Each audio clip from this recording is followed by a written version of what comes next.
Municipal officials are gathered in Whistler this week for the annual Union of BC Municipalities convention.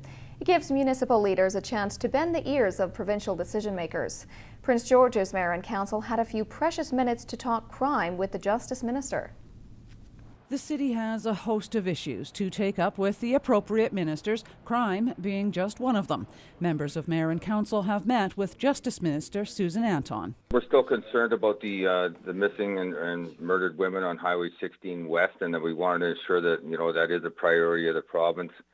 Mayor Green talked about that. Councillor Krause talked about needing more of a coordinated approach with the RCMP locally and provincially. The RCMP's Major Crime Unit has recently tasted the bitter pill of budget cuts. A total of 13 major crime positions have been cut, and that includes 6 from the E-PANA project, the organization that investigates the murdered and missing women along the Highway of Tears. Justice Parrott, in his deliberations in the Legibokoff case, stated that there was an 84% cut in the E-PANA division, which takes care of all the investigations on Highway 16, the Highway of Tears.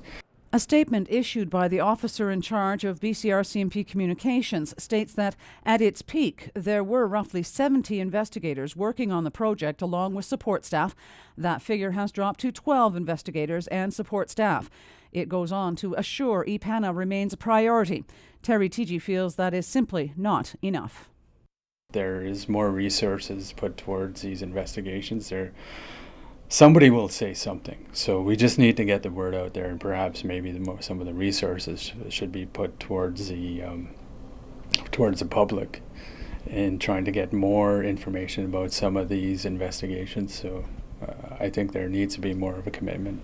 Mayor and Council are of like mind, and Councillor Brian Skakun says the minister may have gotten the message.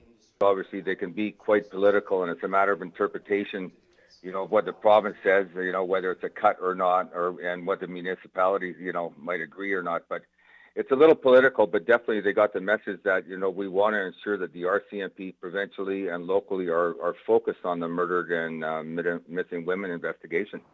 The BC NDP has also come out swinging, saying this level of cut is unacceptable in a province with the highest number of unsolved cases of missing and murdered Aboriginal women in the country. Cheryl Jan, CKPG News.